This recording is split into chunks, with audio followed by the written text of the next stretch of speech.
Welcome. It is Verdict with Senator Ted Cruz, Ben Ferguson with you. It's nice to have you with us wherever you're listening around the country. And we've got a packed show for you, including one of your best friends, Senator Jimmy Kimmel, getting the boot. I mean, are you guys going to have a lot more time to play basketball now? Look, Jimmy Kimmel has been canned. He has been suspended indefinitely. I think that is a fantastic thing. I think Jimmy Kimmel was putting out garbage for a long, long time. But we're going to break down, because there are real questions about why ABC suspended Jimmy Kimmel and what the role was of the FCC. The FCC threatened to revoke ABC's licenses. We're going to break down the First Amendment implications of that. We're also going to talk about a hearing that happened this week. Kash Patel, the director of the FBI, testified before the Senate Judiciary Committee. And I questioned Kash, and I called on the Trump administration to designate Antifa as a terrorist organization. Yeah. And in particular, what I urged the FBI and the DOJ to do is follow the money. Follow those who are putting money behind violent protests, riots, acts of violence. And we're also going to talk about how the fact that within 24 hours, the Trump administration announced they were doing exactly that. They were going to designate Antifa as a terrorist organization. It's the right thing to do. It makes America safer. We're going to explain all that to you. Yeah, it's a lot to discuss, and we're going to talk about all of it coming up in a moment. If you've got a dog, I got to tell you, and you love your dog's getting older. I've got a 12-and-a-half-year-old dog. You need to know about something that has really given my dog new life. It is called Rough Greens. My dog was at that point where if he was on the couch, he'd kind of whine and bark, and you'd have to coach him off the couch or just pick him up and put him on the ground. Same thing when he's jumping up on the couch. Part of that's just getting older. Well, we decided to try Rough Greens, and he is back to being able to do it on his own. It is truly amazing to watch this dog have new life, because he's back to doing what he was doing before that he loved. He's running around more in the backyard. He is more active. Now, how does Rough Greens work? It's pretty awesome. It supports long-term health by providing live, bioavailable nutrients, including essential vitamins, minerals, probiotics, digestive enzymes, and omega oils. The ingredients work together to improve nutrition absorption, maintain joint and muscle health of your dog, and enhance the overall vitality. And I can tell you, I'm witnessing it now, it works. It promotes longevity by addressing common nutritional deficiencies found in processed dog food. Now, Rough Green supplements are easy, okay? It is easy to use. All you have to do is sprinkle it on your dog's food, and your dog will love it. You don't have to change your dog's food. You just add Rough Greens, and I want you to be able to try a free Jumpstart bag so you can see it for yourself with your dog. All you got to do is cover the shipping. Use the discount code BEN to claim your free Jumpstart trial bag at roughgreens.com. That's RUFF, greens with an S.com. Roughgreens.com, promo code BEN. You don't change your dog food, all right? You just add Rough Greens and watch the health benefits come alive in your favorite dog or dogs. Roughgreens.com, promo code BEN, and get that free trial. All right, now, Senator, let's go back to how all this went down so people understand. There's a lot of misinformation. There's just a lot of lies out there. Let's just be honest about it. There are a ton of lies in this one. Jimmy Kimmel went after our dear friend who was assassinated, and went after him and basically implied that he's responsible for his own assassination. And oh, by the way, he was a Trump supporter, referring to the assassin. That is why he got in trouble, because he lied. It's not because of free speech, which some people have complicated this into a free speech issue. By the way, he can say whatever the hell he wants. It doesn't mean you're going to keep your job. Well, let's break this down to several things. Number one, Jimmy Kimmel had become profoundly unfunny. Yeah. There was a time, I don't know, 15 years ago, that he was a talented comedian. He could be funny. You know, he started hosting the Man Show with Adam Carolla, and they were pretty funny back then, and that's how he got a late night gig. I've been on Jimmy Kimmel. I've done his show. I've done his show a couple of times. He can be funny. But then Donald Trump got elected. And when Donald Trump got elected, it broke late night comedy. The host of late night comedy, they used to be able to make fun of both sides. And by the way, good comedy, it ought to make fun of Republicans and Democrats. It ought to just laugh and have fun. But Jimmy Kimmel, just like Stephen Colbert, his brain melted when Donald Trump came into the White House. Yeah. And it is now unwatchable. I've grown up watching SNL. I've grown up watching late night comedy. I like to laugh. And it is now, I don't watch it anymore. In fact, and I'm not unique, the vast majority of America doesn't watch it anymore because Jimmy Kimmel would stand up and just basically scream, I hate Donald Trump. And after a while, it's like, yeah, we know. Yeah. There's no mystery about it. You're not hiding it. But how about being a comedian? How about telling a joke? By the way, when I was first elected to the Senate 13 years ago, it was a regular part of the job to go on late night comedy. And so I've done Jay Leno, I've done Jimmy Kimmel, I've done Stephen Colbert, I've done Fallon. That was part of the job. Today, none of them, zero, have any Republicans on. Yeah. They will not have them on. Their entire show is essentially an infomercial screaming that they hate Donald Trump. On top of that, Kimmel's numbers had plummeted. So here are some of the stats. According to Late Nighter, in August, Jimmy Kimmel lost 11% of his audience, down to 1.104 million viewers. To put that in perspective, Jimmy Kimmel was getting fewer viewers than we have Verdict listeners. Yeah, so this podcast. Congratulations, by the way. That's like the real deal right there. Like he's on ABC in every television in America, and Verdict was kicking his ass. Now, by the way, we will continue kicking his ass, and I want to continue growing those numbers. But 1.104 million viewers, and by the way, in the 18 to 49 demographic, which is the critical demographic for selling stuff that advertisers care about, Kimmel was down 15%. Do you know how many viewers 18 to 49 he had? I'm going to guess under 400,000. 129,000. Wow. So with a report, I think it was $16 million a year salary, by the way, for him. Yeah, he was getting paid a crap ton of money. And to give that in perspective, Colbert, who was fired, was losing Paramount $40 million a year. Yeah. ABC has not made their numbers public, so we don't know what the numbers were, but Kimmel had lost even more viewers than Colbert. So you have to assume he was losing ABC even more money than Colbert was doing. So he was a train wreck. He was a disaster. He was unfunny. And he was also bitter and nasty, and he lied about Charlie Kirk. All right, Senator, I want to go back to what you were saying a moment ago. And one of the interesting things about Kimmel that I do want to break down is so many on the left are screaming this is cancel culture. It is not cancel culture. He said something dumb. I also think, though, that ABC News was looking for a reason to get out for what you just described, which is you don't have anybody watching, the revenue's down, the guy's making $16 million a year. And so this was a perfect opportunity to say, hey, we can get out of this with reason here. Page 6 is even saying they even asked him if you gave some money and made a donation and apologized. And apparently he was saying, I won't do it. That's what they're reporting tonight as well, is that they're saying, hey, he's like, no, I'm not going to apologize to the Kirk family. So it gave them even an easier ability to get rid of him and can this thing early. Look, unquestionably, ABC was hemorrhaging money. This was a smart business decision. But also what Jimmy Kimmel said was reprehensible. And I want you to listen to it. I want you to, if you're watching online, I want you to watch. This is the monologue that got Jimmy Kimmel fired. Give a listen.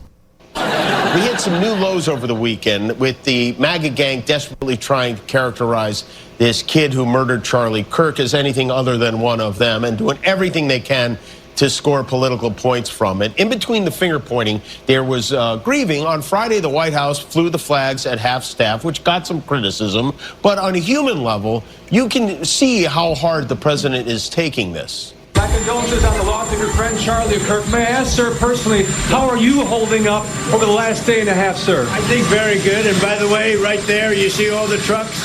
They've just started construction of the new ballroom for the White House, which is something they've been trying to get, as you know, for about 150 years. And it's going to be a beauty. Yes. Okay. He's at the fourth stage of grief, construction.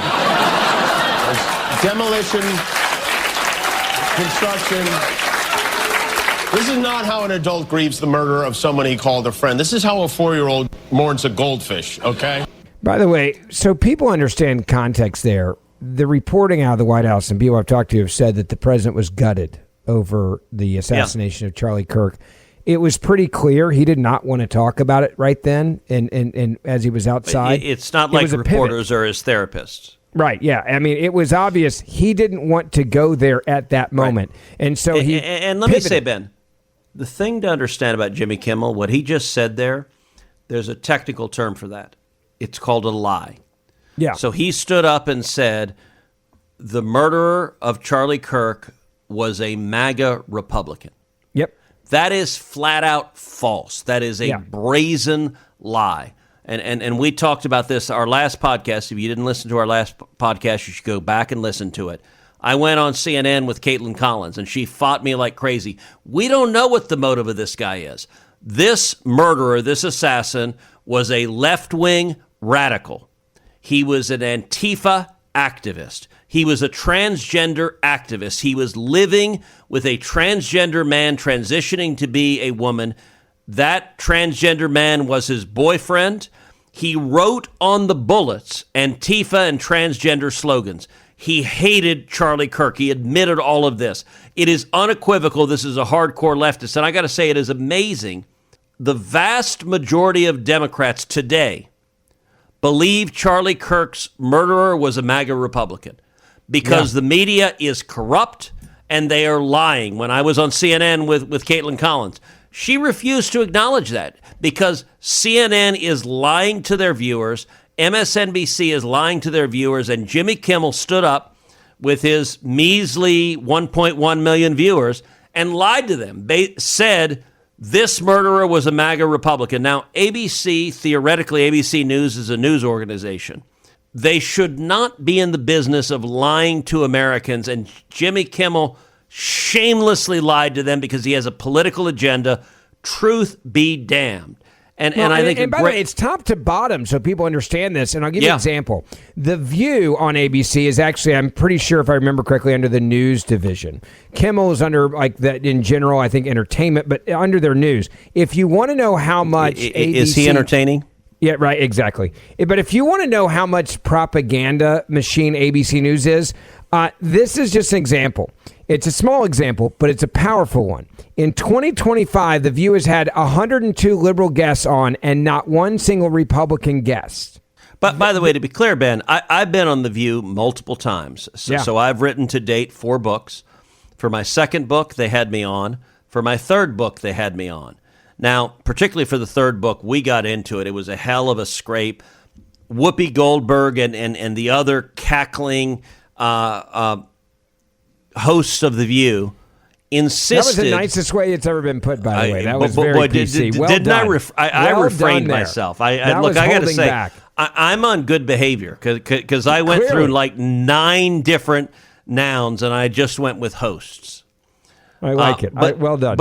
But Whoopi insisted. She said, violence is only a right-wing phenomenon. I said, well, what about the Antifa and the Black Lives Matter riots all over the country that burned cities across America? And she looked at me befuddled and said, I don't know what an Antifa or Black Lives Matter riot is. You think about the millions of housewives that watch that show that are lied to every single day.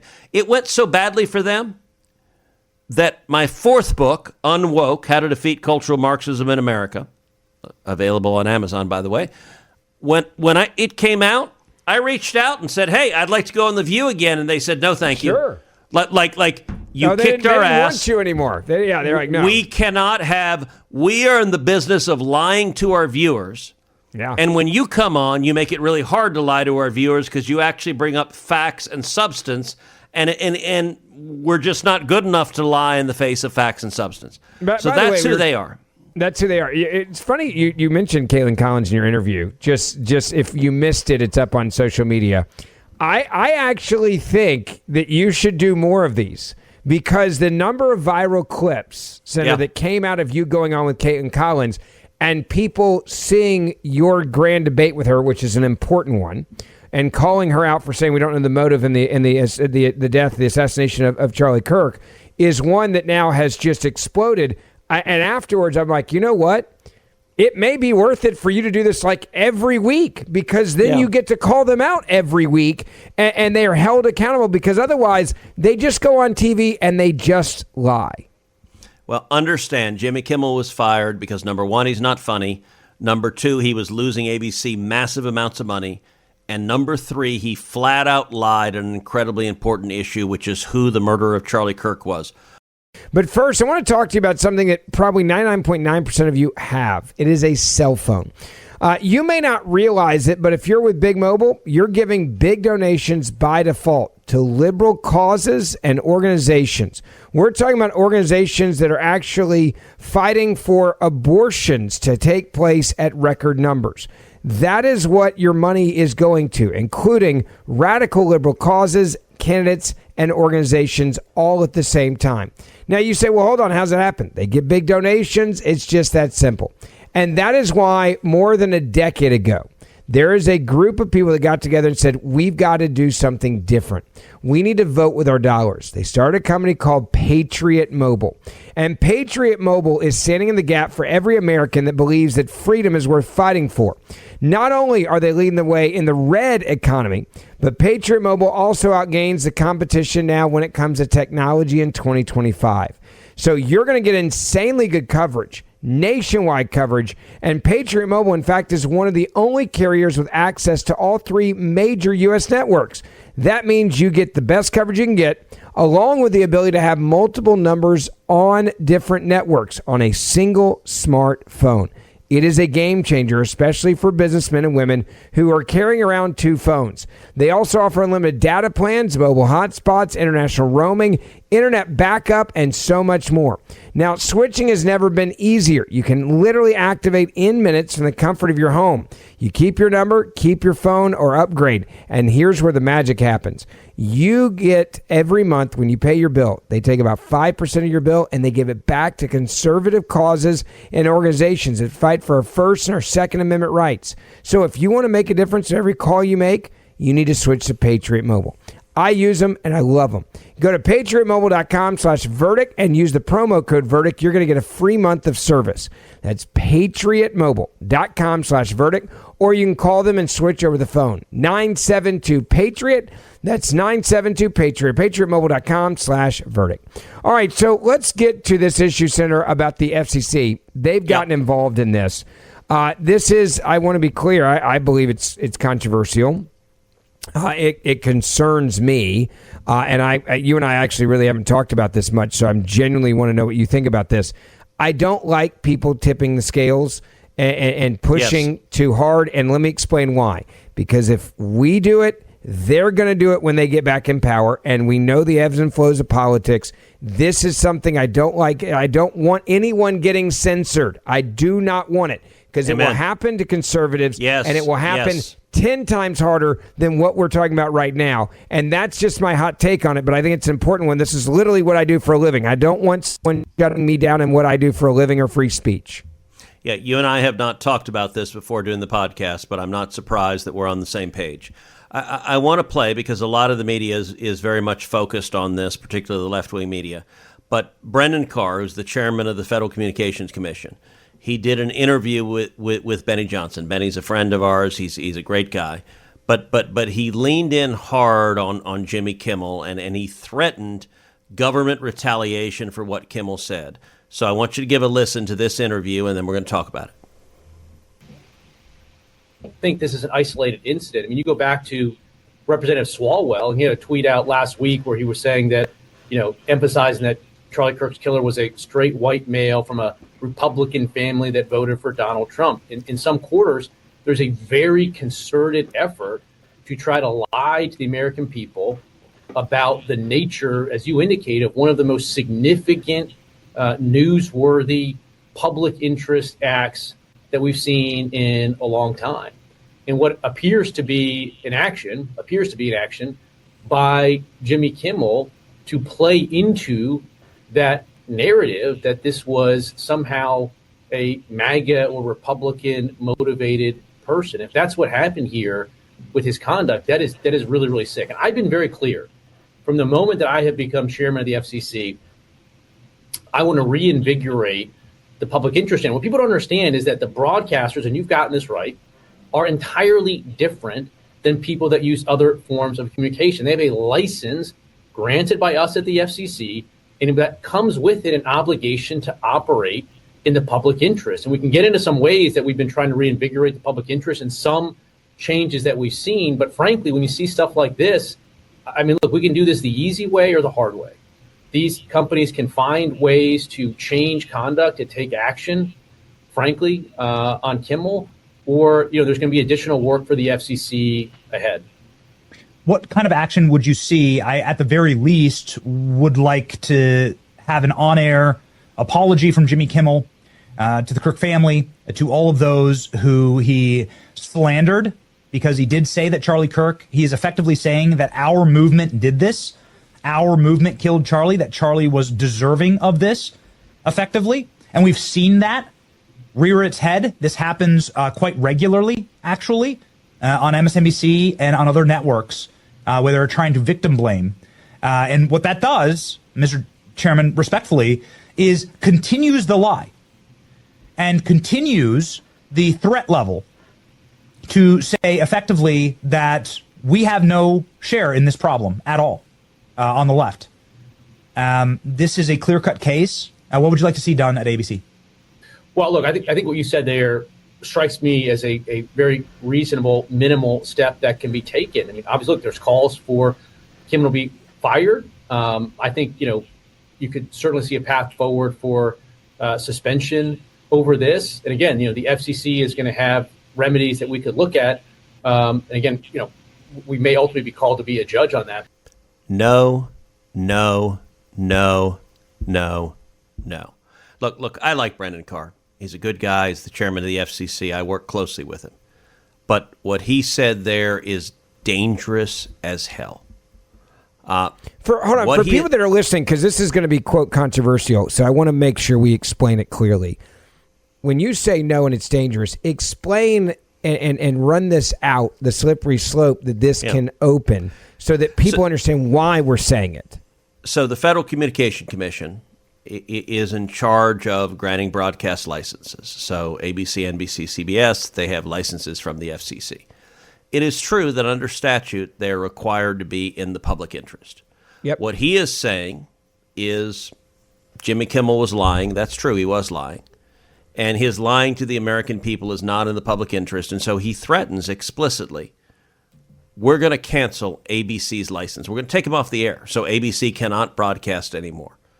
And I got to say, he threatens it. He says, we can do this the easy way, or we can do this the hard way. Yeah. And I got to say, that's right out of Goodfellas. That's right out of a mafioso coming into a bar going, nice bar you have here. It'd be a shame if something happened to it. And I got to say, look, I understand. Jimmy Kimmel has mocked me so many times I cannot count. The corporate media, they are dishonest. They are liars. I hate what Jimmy Kimmel said. I am thrilled that he was fired. But let me tell you, if the government gets in the business of saying, what you we can and don't can't like say what you, the media, have said, we're going to ban you from the airwaves if you don't say what we like. That will end up bad for conservatives. It reminds me of, you and I are both fans of The Lord of the Rings. Yeah. J.R.R. Tolkien. It reminds me of like the Ring of Power. And it is so attractive. It's sort of like conservatives are saying, wait, if we have government, we have power. Yeah. We can ban the media. Let me tell you what will happen. Going down this road, there will come a time when a Democrat wins again. Wins the White House. They will get rid of every Democrat talk show host in America that's a conservative. They'll get rid of every podcast. They'll get rid of everybody on YouTube. They will silence us. They will use this power, and they will use it ruthlessly. Yeah. And that is dangerous. And by the way, in the Biden administration, they tried to go after and revoke Fox's license because they didn't like, and they say everything they say on Fox is hate speech. I'm sure they say everything you and I say is hate speech, is misinformation. Sure. They've defined anything counter to the leftist narrative as misinformation. Now, we just talked about Jimmy Kimmel was lying. But you know what? It's interesting. Brendan said, well, gosh, they slandered Charlie Kirk and his family. You know what? If they slandered him, there's already a remedy. There's a remedy of defamation. ABC could be sued. And by the way, you get a defamation lawsuit, you could pay millions of dollars. Let that process play out. I think it is unbelievably dangerous for government to put itself in the position of saying, we're going to decide what speech we like and what we don't, and we're going to threaten to take you off air if we don't like what you're saying. And it might feel good right now to threaten Jimmy Kimmel. Yeah. But when it is used to silence every conservative in America, we will regret it. And so, again, I like Brendan Carr, but we should not be in this business. We should denounce it. It's fine to say what Jimmy Kimmel said was deplorable, it was disgraceful, and he should be off air, but we shouldn't be threatening government power to force him off air. That's a real mistake. Senator, I want to get to something else that happened earlier this week, and that was the questioning of the FBI director, Kash Patel. You had the opportunity to talk with Kash on a number of different issues. Obviously, one of them that was in front of mine was the assassination of our friend Charlie Kirk. Well, absolutely. So this week, Kash Patel, the director of the FBI, testified in front of the Senate Judiciary Committee. And I took the opportunity to question him on a number of topics, but front and center to urge Kash Patel to follow the money, and in particular to go after Antifa and to designate Antifa as a terrorist organization. Here's the exchange Kash and I had. Give a listen. I want to encourage you in the course of this investigation, absolutely go after anyone who aided and abetted. But I want to more broadly encourage you, follow the money. The violence we are seeing is not purely organic. There is, I believe, significant money that is spreading dissension, that is spreading violence. Antifa. Do you believe Antifa is a terrorist organization? I believe Antifa is associated with a lot of violence in this country. As to its designation, I'll leave that to the appropriate authorities. So I would encourage the administration to designate Antifa as a terrorist organization, to go systematically after Antifa. They've committed acts of violence all over the country. And the shell casings have multiple references to slogans that Antifa has popularized. I believe there is considerable money funding it. I would note that I've introduced legislation called the Stop Funders Act. Stop Funders Act would add rioting to the list of predicate offenses under RICO. I believe the money should be tracked and prosecuted under RICO. And both the Antifa and Black Lives Matter riots of a couple of years ago and the pro-open border riots in Los Angeles and other cities of this past year, I believe there was significant money behind those riots. I'm not the only person who noticed at the anti-Semitic protests and violent protests on college campuses that many of the tents all matched. And so I would ask, would it aid your ability to prosecute these matters if Congress passed into law the Stop Funders Act and if rioting was added to the list of predicate offenses for RICO? Yes. Talk to me about the efforts of the FBI to go after the funders of the anti-Semitic protests on college campuses, the pro-open border protests in cities, and potential LGBT violence. Talk to me about the efforts to go after the money of those who are funding and promoting violence. As I've always said, Senator, money doesn't lie, and we've been following the money. And so that's what we're doing, issuing lawful process to organizations involved with criminal activity, because the money's got to come from somewhere, and it has to be funded somehow. So we have extensive investigations ongoing into numerous organizations that are related to violent criminal activity. Cutting off the money will make America much safer, and that is the core job of the FBI. And I thank you for doing your job. Now, you look at what you just said there in the back and forth, Senator, and this turned very quickly into a new policy from the Trump administration as well. That is the best news coming out of this. Absolutely. So this testimony was on Tuesday. The very next day, President Trump announced he was doing what I was calling for, which is designating Antifa as a terrorist organization. I'm going to read to you from Fox News. President Donald Trump on Wednesday announced he will designate Antifa, a left-wing activist group, a major terrorist organization. Trump described the group as, quote, a sick, dangerous, radical left disaster in a Truth Social announcement. The president added that he will be strongly recommending that those funding Antifa be thoroughly investigated in accordance with the highest legal standards and practices. The announcement comes just days after Trump said he would 100% consider the designation. Speaking to reporters in the Oval Office Monday, Trump accused Antifa participants of being, quote, professional agitators in response to the administration's recent crackdown on illegal immigration. Quote, Antifa is terrible, the president said. These aren't protests. These are crimes that they're doing. They're throwing bricks at cars of the ICE and Border Patrol. They're professional agitators. They should be put in jail. What they're doing in this country is really subversive. And I will say, this goes right to the heart of a distinction that I've tried to lay out repeatedly, which is free speech is protected. You can say things that are vile, that are hateful, that are horrible, that we hate, and the First Amendment protects it. Conduct is not protected. When you engage in violence, it is not protected. What Antifa is doing, engaging in violence, engaging in harassment, engaging in threats, that is not protected. And so what I urge Kash Patel, follow the money, go after the money. And look, I believe there's money that is coming from foreign nations. There's money that's coming from Qatar. There's money that's coming from Iran. There may be money coming from communist China. And there's also money coming from the gazillionaire left-wing funders of the Democrat Party, people like George Soros and his entire organization that are funding these radical organizations. And it's one thing to go and prosecute the individual criminals. We should do that. Sure. But if you want to solve the problem, it's why I've introduced the legislation, the Stop Funders Act, because RICO is an incredibly powerful tool to prosecute not just an individual defendant, but a criminal organization.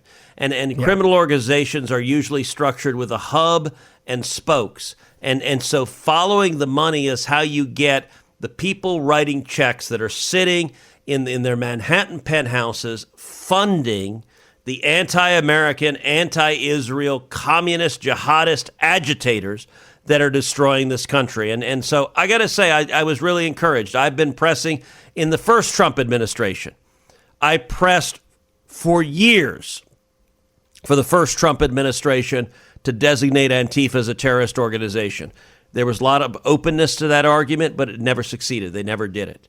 This time, when I pressed on Tuesday, the next day the president came out and said, we're going to do that. That's exactly the right thing to do. Yeah, it is big. It's going to be really important. It's going to have a huge impact going forward. That may be the best part of all. And, of course, you know you're doing something right when the left is losing their mind. They're saying, oh, this is the president trying to silence political organizations. I'm sorry, they're not a political organization.